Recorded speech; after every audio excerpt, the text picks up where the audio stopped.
very unhappy because he did not make the loan with that company, and the company that made the loan didn't honor the Wells Fargo loan. Right, because they made the agreement with Wells Fargo, right? That's right. And so then somebody else bought it out. And then they come and Ouch. said, well, you have to do this. And we had my father always did fixed, not adjustable. So basically, they even on a fixed, they could stick you X amount. Well, the company in the Midwest stuck us. I could tell you what the company's name was. They're a bunch of, that's what they do. They're predatory lenders. And they're out of business now, folks, so my father is in the grades laughing. But they raised it to the limit of the fixed loan they could do it, which was out of what we really could afford to pay at that moment. Ooh, that's not good. So here's the other tricky part. Okay, when you're trying to find your lender, I want to follow up on this, is just because you have these terms, also realize that a bank can call your loan at any time. 30 days. Okay? So just because you think... And that's the entire loan. That's right. Read the fine print. But that means they can't get you out of your house for 6 months.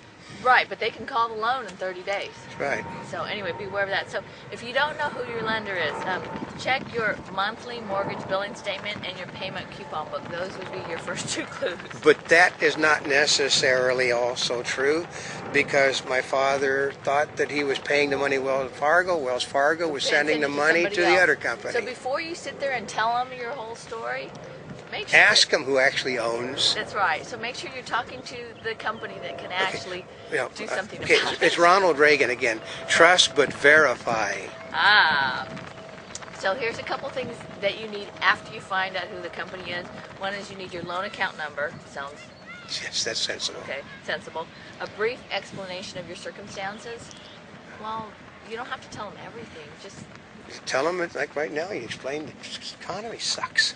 And it also says to bring a list of recent income documents like pay stubs, benefit statements, and employment, tax returns, or a year-to-date profit and loss statement if self-employed, and a list of household expenses. Well, because the bank will try, actually the lending institution, if they're reputable, which most are, will try to figure out how to get everything under one package so that you can cut the cost of the thing. You can cut the cost, because remember, they do want to work with you, because sometimes when you consolidate everything, well, you can save a lot on interest. Now, don't forget saving money on interest, because that can make a really big difference. For a year, what people don't understand on housing loans is that you don't actually do anything but pay interest for years on it. Oh, that's true. That you don't pay down the worth, that's called the loan. All you're doing is just paying interest for, like a decade if it's a 30-year loan. In fact, if you look at their statement, it shows how much is principal.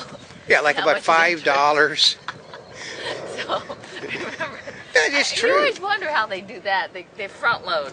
Their money is up front. Okay, so I can't enforce this one enough, is call your lender early. In fact, call them, the sooner you call, the sooner help is available.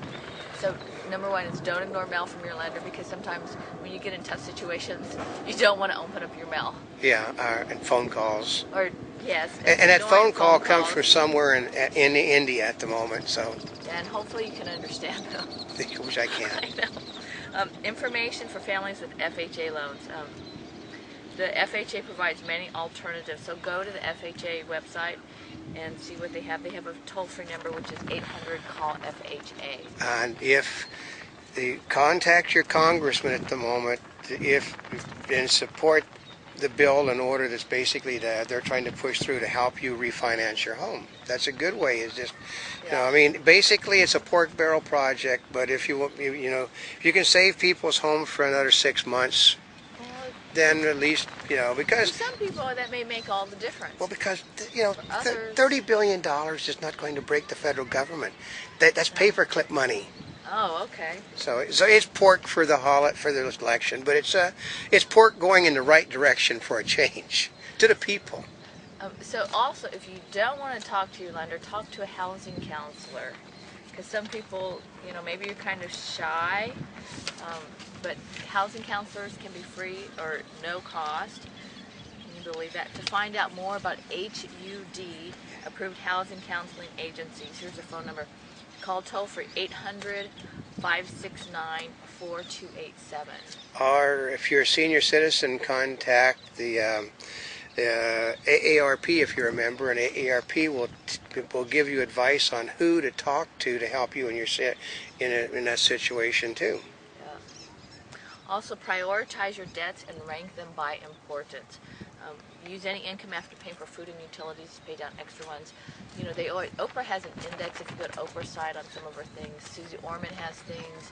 Richard Orman. There's a lot of different areas on what you can do to help cut your credit card bills each month. Whether you consolidate, lower interest. Yeah. I think in like Sunday real estate supplements of newspapers too, they have all sorts of advertisements for that sort of situation. Yeah.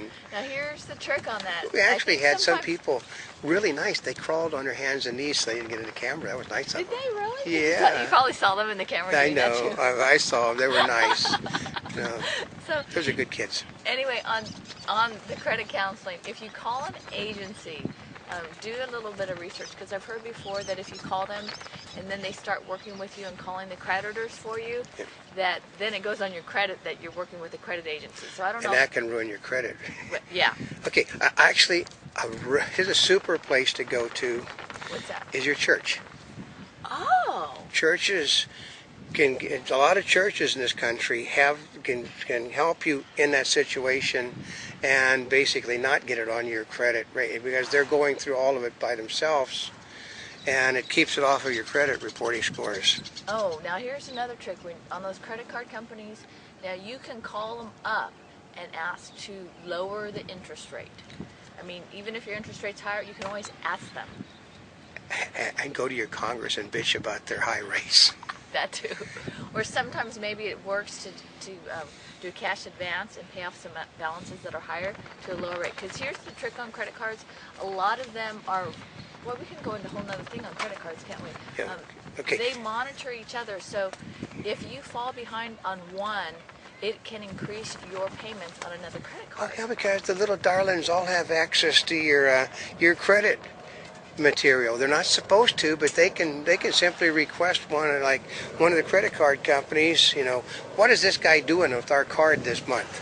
That's right. And so maybe your program was like 2.9%, and you forgot to make that payment, and you fell behind, so there went your 2.9%, and then they increased it to 15.9%, and then 23.9%. So that can affect you quite rapidly, because then your other credit cards can increase their interest rates. But they also will change the payment date on you without you knowing it, too. So make sure you pay attention, watch closely, because, well... Actually, a lot of everything has to do with simply paying attention. That's right. Read the material you sign before you sign it. And that has to do with the mortgage and the foreclosure and the credit cards. Because virtually no one that's in this, the people that are in the credit crunch, for the most part, didn't read the fine print of the housing agreement or the credit card agreement or the car agreement. It's all there in the print, everything. So that's where they're not getting they're not getting them on some parts of criminal misconduct. They're getting them on predatory lending, which is going after people that they knew. Don't understand it. No, they knew couldn't afford the loans to begin with, and then made them the loan, knowing also that they couldn't understand it. So there's a lot of things to do on that. And I know there's so much on the mortgage stuff. Yeah. But I mean, part of it is paying attention to your finances, because they used to say that if 10% of your time that it took for you to make the money, you should spend on managing the money. And I think a lot of people don't do that. They kind of forget about that. Yeah, okay. Most people, I will be honest, I knew a person that thought making the payments, that the due date on the payment was the time that you sent the payment in, and they were always 2 weeks late on every payment they ever made. Always. Ouch, which means they always had to pay the late fees. They paid I know that it was said that they paid $250,000 in late fees during their lifetime. And always at a horrible percentage of interest, because they simply could not get it through. We're talking about a person that was a really smart, savvy business person that simply thought that date that says April Fool's Day, that was the day they sent the money in. No, that was the day the payment was due.